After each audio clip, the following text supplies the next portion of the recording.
पुंडलिक वरदा हरिविठ्ठल श्री ज्ञानदेव तुकाराम सद्गुरु ज्ञानेश्वर महाराज की जय. जगद्गुरु तुकाराम महाराज की जय. रामकृष्ण हरी. चातुर्मासाच्या पवित्र कालखंडामध्ये आपण संत वाङ्मयाचं काही चिंतन करीत आहोत. श्रावण मासासारखा पवित्र मास सुरू आहे.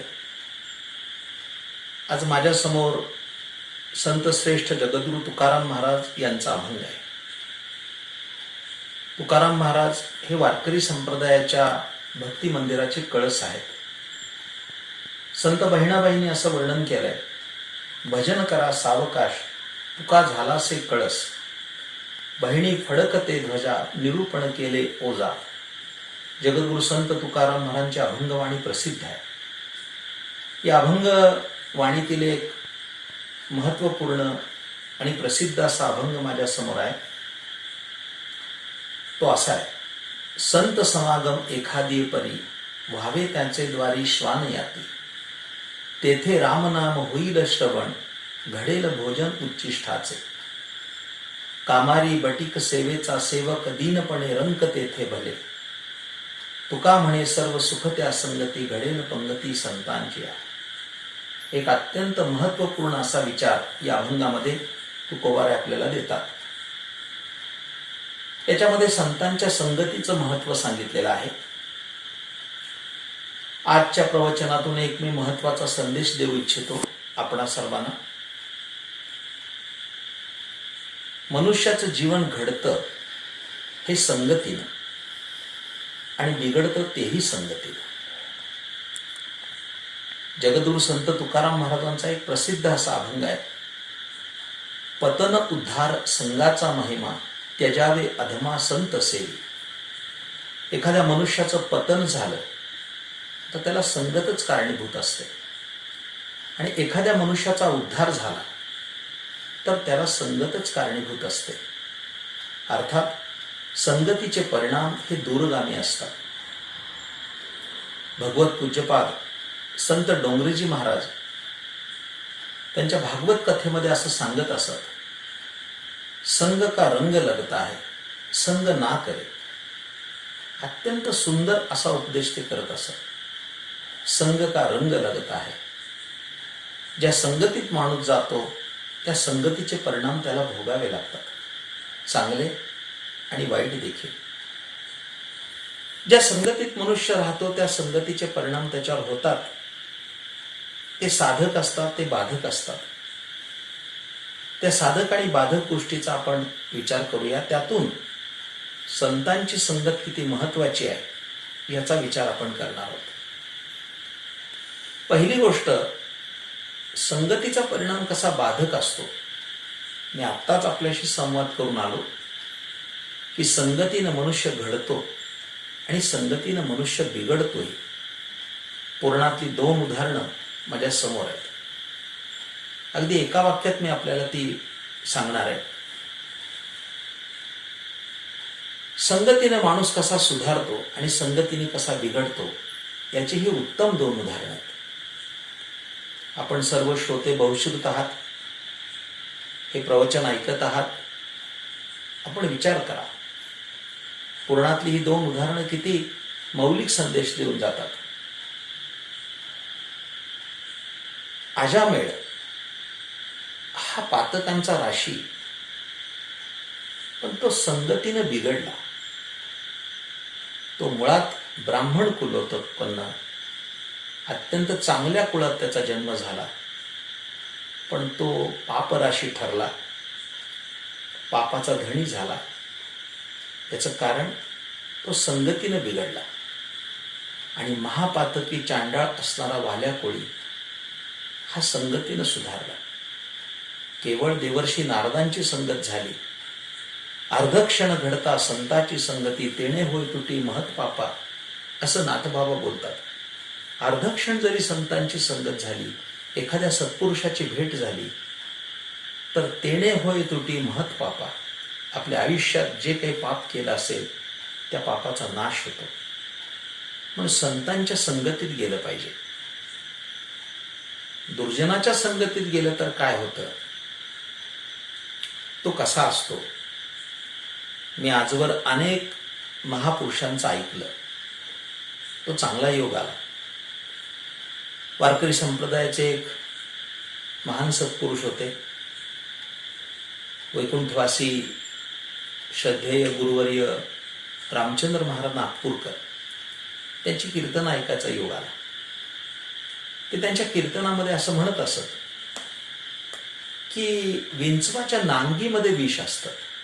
आपण कधी विंचू पाहिला असेल, एखाद्याने विंचू पाहिला असेल, एखाद्याला भेटला असेल, भेटलेल्याला जास्त आठवत असेल.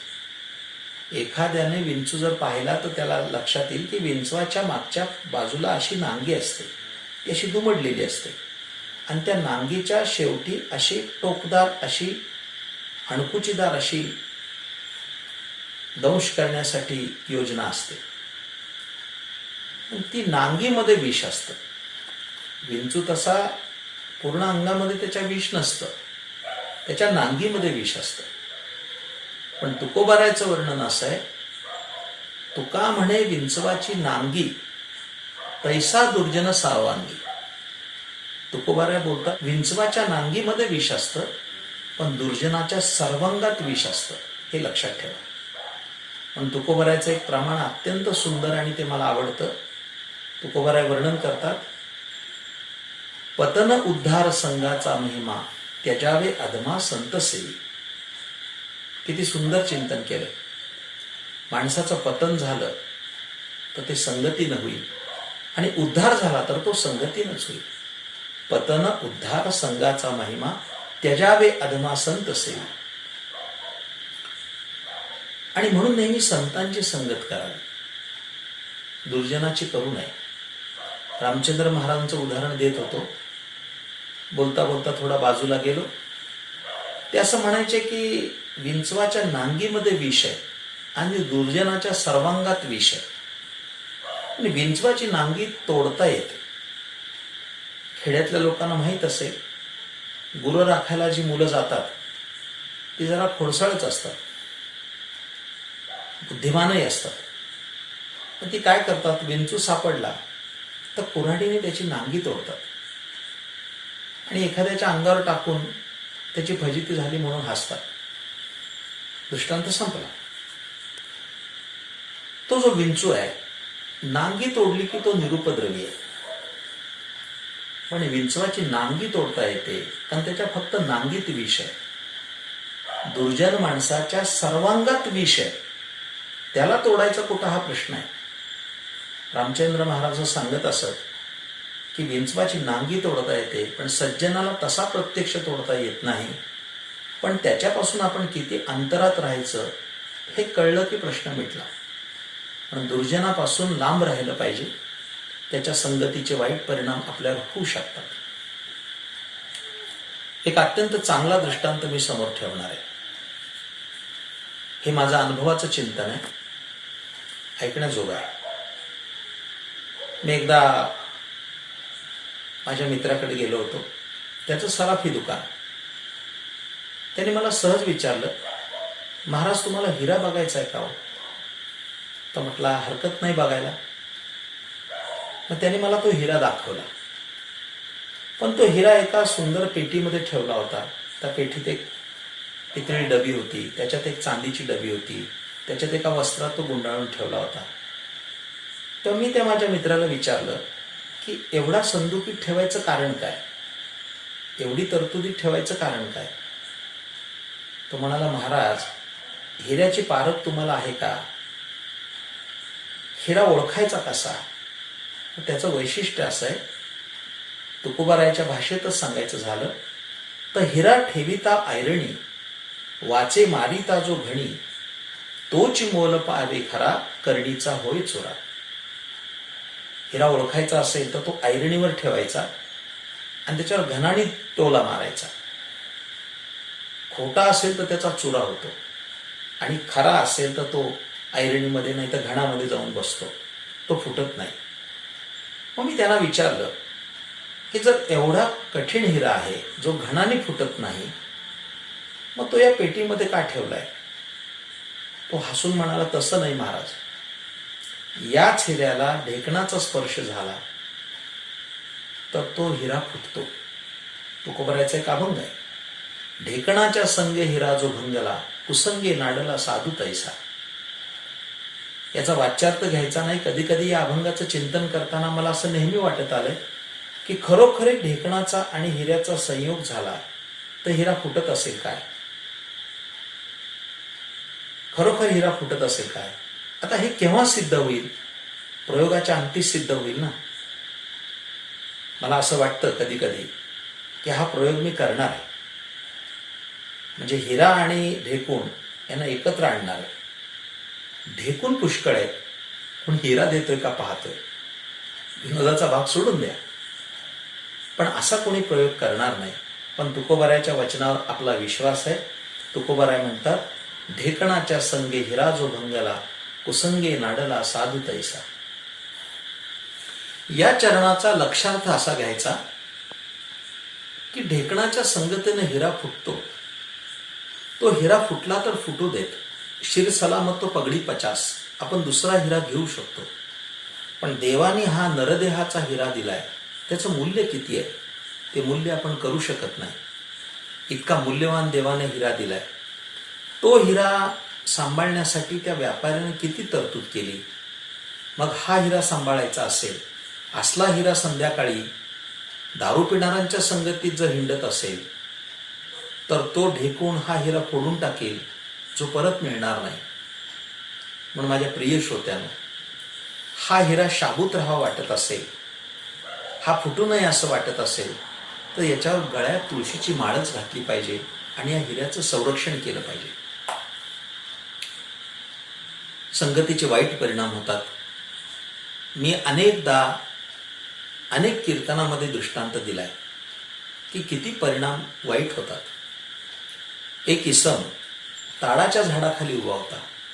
एक भलं मोठं ताडाचं झाड, आणि त्या ताडाच्या झाडाखाली उभा होता आणि दूध पित होता. बघणारे लोक काय म्हणतील?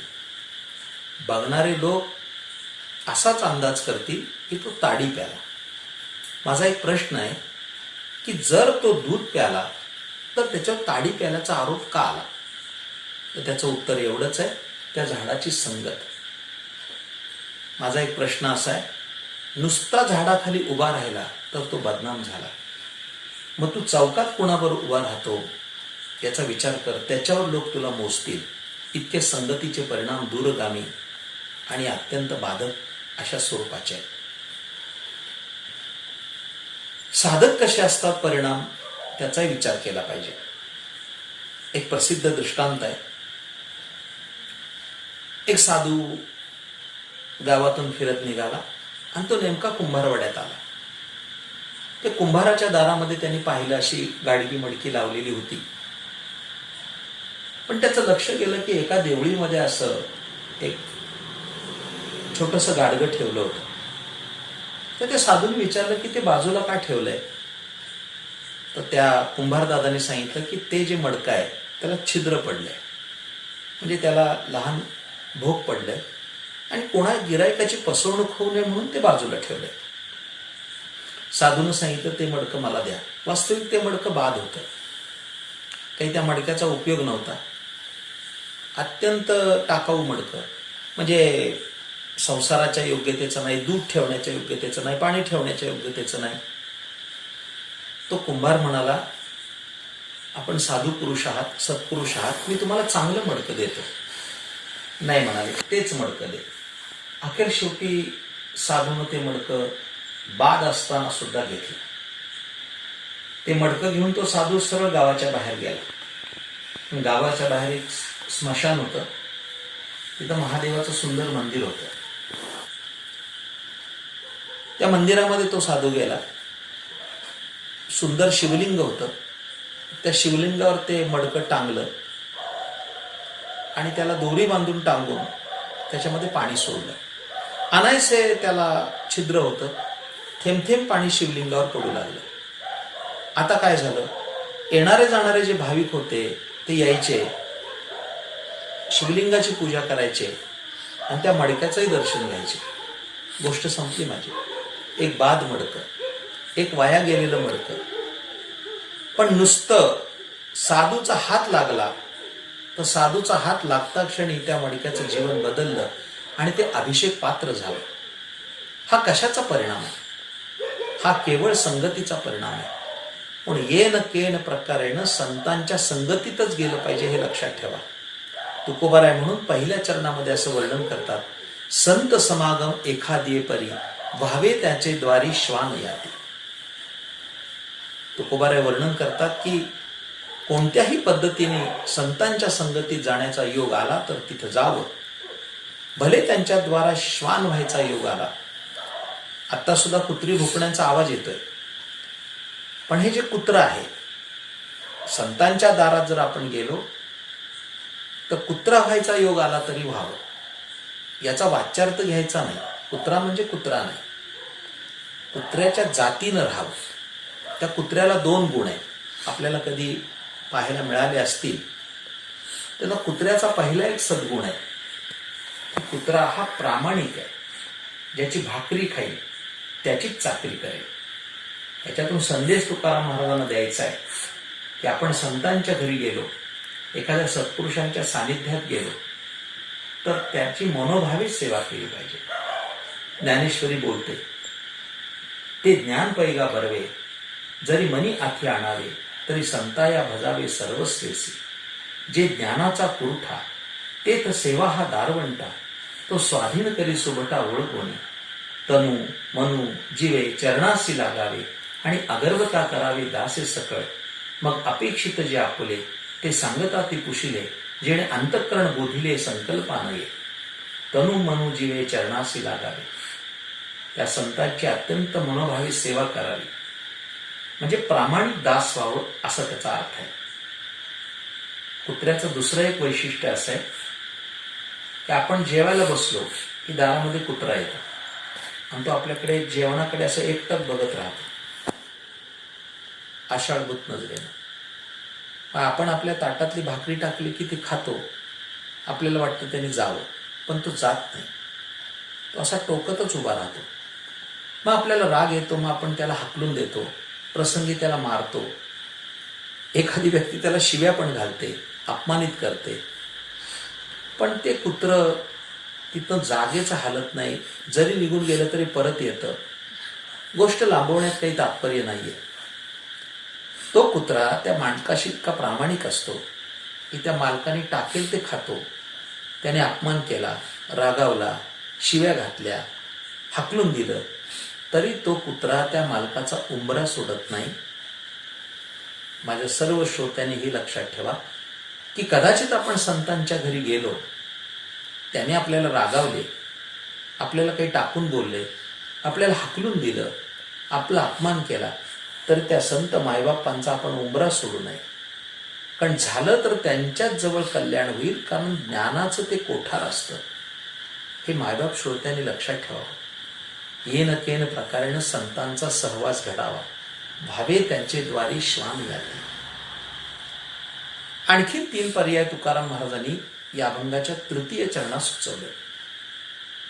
कामारी बटीक सेवेचा सेवक, दीनपणे रंक तेथे भले. तुला होता हलं तर कुत्रा हो, न तर त्या घरातली दासी हो. एखाद्या संताच्या घरी दास्यत्व कर. मंडळी, खूप प्रसिद्ध मोठं उदाहरण आहे. संत श्रेष्ठ नामदेवरायांच्या घरी संत जनाबाईंनी सेवा केली. परिणामी संत जनाबाई महाराज सुद्धा संत झाल्या. नामयाची दासी म्हणून संत जनाबाईंनी अभंग केले ते आज प्रसिद्ध आहे. फक्त नामदेवराची सेवा केली, संतांचा समागम झाला, संतांची संगत झाली, तर तिचं जीवन उद्धरून गेलं. न तर तू दास हो. हे प्रसिद्ध उदाहरण आहे. संत श्रेष्ठ एकनाथ महाराजांच्या घरी गावबा नावाचा एक नोकर होता. तो पुरणपोळ्या खायला मिळतात म्हणून तिथं राहायला होता. पण परिणाम किती मोठा झाला. संत एकनाथ महाराज वैकुंठाला जायला निघाले त्यास ते भावार्थ रामायण ग्रंथ लिहित होते. लोकांनी सांगितलं की हा ग्रंथ पूर्ण झाल्यानंतर आपण जा. हा ग्रंथ पूर्ण कोण करणार? एक कृपा कटाक्ष टाकत ते म्हणाले, हा आमचा गावबा करील ना. आणि गावबाला विचारलं, का रे गावबा, तू हा ग्रंथ लिहिशील? गावबाने नमस्कार केला आणि म्हणाला, तुम्ही नुसता हात ठेवला तर रेडा वेद बोलू शकतो. ज्ञानोबाने हात ठेवला तर रेडा वेद बोलला. कृपा कटाक्षी न्याहाळी आपुले पदी बैसविले, बाप रखुमादरी विठ्ठले भक्ता दिले वरदान. तुम्ही जर माझ्यावर हात ठेवला, माझ्या डोक्यावर हात ठेवला तर माझा उद्धार होईल. मंडळी, त्याच्या पुढचं सगळं भावार्थ रामायण गावबाने लिहिलं. अक्षर ओळख नसणारा गावबा ग्रंथ लेखक झाला. हा कशाचा परिणाम आहे? आज सुद्धा भावार्थ रामायण वाचत असताना नाथबाबांची ओळी कोणती आणि गावबाची कोणती हे कळत नाही. इतकं सुंदर लिखाण गावबाने केलं. हा केवळ संत संगतीचा परिणाम आहे, हे लक्षात घ्या. एक तर तू पुत्रा हो, एक तर दास हो, नाही तर दासी हो. आणि हेही नाही करता आलं तर संतांच्या दारात भीक तरी मागितली पाहिजे. व्हावे त्यांचे द्वारी श्वान याती जसं म्हटलंय तसं दीनपणे रंक तेथे भले. त्यांच्या दारात भिक्षा मागितली तरी सुद्धा कल्याण होणार आहे. जगद्गुरु तुकाराम महाराजांच्या जीवनचरित्रातलाच एक दृष्टांत आहे. तो असा आहे की त्यांच्या समकालीन अनगडशा फकीर नावाचा एक फकीर होता. मंत्रतंत्र जाणत होता. त्याने एक विहीर तयार केली होती आणि त्या विहिरीमध्ये तो स्नान करत असेल, ती भारली होती. श्री रामेश्वर भट्ट देहूवरनं जात असताना त्या विहिरीमध्ये उतरले, स्नान केलं, त्यांच्या अंगाचा दाह झाला. ही कथा प्रसिद्ध आहे. पुन्हा तुकाराम महाराजांनी त्यांना एक अभंग दिला आणि त्या अभंगाच्या पठणानं रामेश्वर भट्टांचा दाह शांत झाला. हे अनगडशाला जेव्हा कळलं तेव्हा त्याच्या लक्षात आलं की आपल्यापेक्षा कुणीतरी श्रेष्ठ व्यक्ती देहूमध्ये राहते आहे. आणि तुकोबारायच्या दर्शनाला अनगडशा फकीर आला. मांत्रिक होता. तुकाराम महाराजांचं घर कसं ओळखायचं म्हणून हातातला जो कटोरा होता तो कटोरा त्याने भारला आणि कटोऱ्याला आज्ञा केली की फक्त तुकाराम महाराजांच्या घरी भरायचं. आणि प्रत्येक दारात तो भिक्षा मागू लागला. माई भिक्षा द्या. तो कटोरा कुठंच भरला नाही. सरते शेवटी तुकाराम महाराजांच्या घरी त्याने भिक्षा मागितली. माई भिक्षा वाढा. तुकाराम महाराजांच्या कन्येनं त्याच्यात ओंजळवर पीठ टाकता क्षणी तो कटोरा भरून व्हायला लागला. तिचेच पाय धरले आणि म्हणाले, जय तुकाराम, जय तुकाराम. त्या तुकोबाराच्या कन्येने सांगितलं, मी तुकाराम नाही, माझे वडील तुकाराम आहे. तो वो कहाँ गए? वो भंडारा गए, जाओ वहाँ. भंडारा डोंगरावर तो पळत आला आणि तुकाराम महाराजांनी त्याला प्रसाद देऊन सुखी केलं. दृष्टांत संपला मंडळी. याचा अर्थ असा आहे की तुला काही करता नाही आलं तर संतांच्या घरी भिक्षा जरी मागितली तरी कल्याण होतं. माझा एक प्रश्न आहे की दास व्हायचं, दासी व्हायचं, भिकारी व्हायचं वा कुत्रा व्हायचं आणि संतांच्या समागमात जायचं कशा करता? त्याचं उत्तर तुम्हाला द्वितीय चरणात मिळेल, या अभंगाच्या ध्रुपदात मिळेल. त्यात असं तुकोबाराने लिहिलंय, तेथे रामनाम होईल श्रवण, घडेल भोजन उच्चिष्टाचे. त्यांच्या घरी गेल्यानंतर उष्ट मिळेल म्हणून जायचं. पण हा अर्थ तितकासा मला संयुक्तिक वाटत नाही की कुत्रा व्हायचं, दास व्हायचं, दासी व्हायचं वा भिकारी व्हायचं, संतांच्या घरी जायचं आणि उष्ट खायचं. आपल्या धर्मामध्ये उष्ट खाणं पाप मानलंय. हां, उष्टी पिली तर चालते, हे वारकऱ्यांना नाही कळणार, ती सोसायटी वेगळी आहे. पण उष्ट खाणं पाप आहे, उष्ट पिणं पाप आहे, हे लक्षात ठेवा. मग या उष्ट या शब्दाचा अर्थ काय करायचा? माझ्या गुरुदेवांना मी प्रश्न विचारला. आमच्या गुरुदेवाने आमचं समाधान असं केलं. मला ते म्हणाले, या उच्चिष्ट या शब्दाचा लक्षार्थ काय आहे?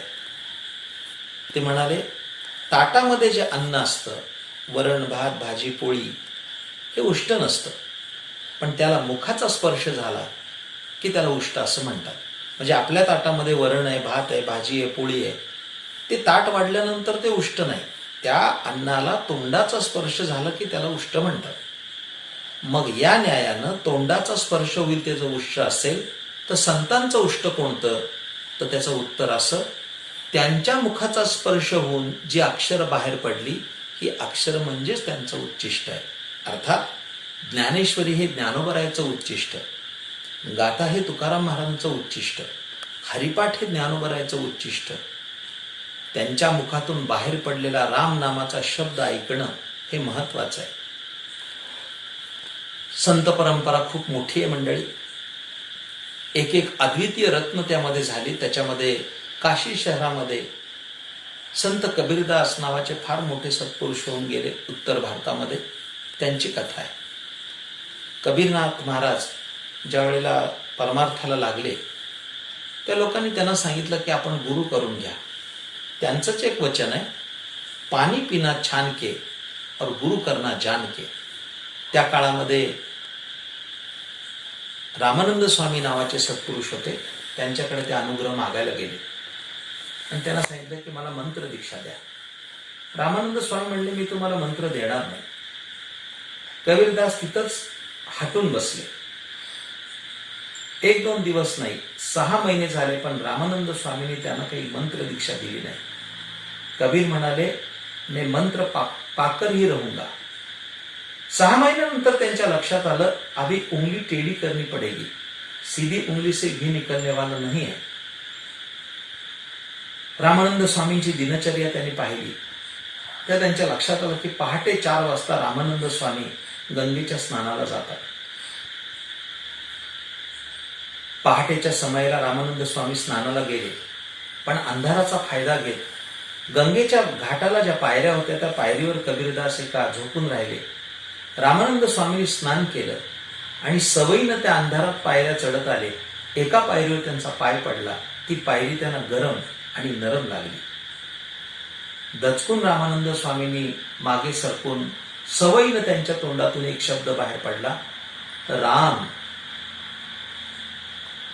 कबीर महाराज उठले म्हणाले झालं माझं काम. रामानंद स्वामी म्हणाले कबीर तुम? कबीरदास म्हणाले अभी पूछो ही मत, जो मिलना था सो मिल गया. तेथे राम नाम होईल श्रवण, घडेल भोजन उच्चिष्टाचे. याचा अर्थ त्यांच्या मुखातून मंत्र दीक्षा मिळते.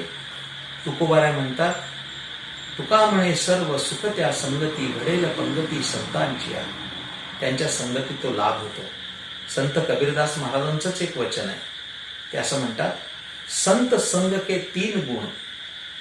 संतांच्या संगतीत गेल्यानंतर 3 गुण मिळतात. 3 गोष्टींचा लाभ होतो. फार सुंदर दोहा आहे. मी माझ्या सुजन वाक्य नावाच्या पुस्तकात ते लिहिलंय. एक लेख लिहिलाय त्याच्यावर. संत संग के 3 गुण. कोणकोणते 3 गुण आहेत? हर कोई लागत पाव. फार सुंदर लिहिलंय. संत संग के 3 गुण, हर कोई लागत पाव, खाने को पकवान न मिले, आखिर वैकुंठ को जाओ. किती सुंदर लिहिलंय. जे 3 गुण असतात, एक म्हणजे संतांच्या संगतीत गेल्यानंतर त्यांना नमस्कार केला की लोक आपल्यालाही नमस्कार करतात. हर कोई लागत पाव, खाने को मिष्टान्न मिले. साधू संतांच्या पंगतीला मिष्टान्न खायला मिळतं. आणि सरते शेवटी आखिर वैकुंठ को जाओ. म्हणजे शेवटी त्यांच्या संगतीत वैकुंठ प्राप्ती होते असं संत कबीरदास म्हणतात. आजच्या या अभंगातून आम्ही काय शिकणार आहोत? माझ्या प्रिय श्रोत्यानो, मायबाप श्रोत्यानो, आपल्या जीवनाचा उद्धार करायचा असेल तर आपण संतांच्या समागमात गेलं पाहिजे.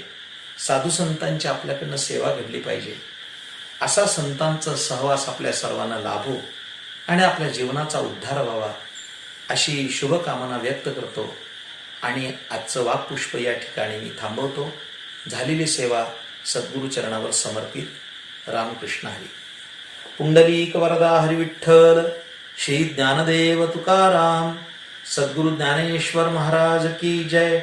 जगद्गुरु तुकाराम महाराज की जय.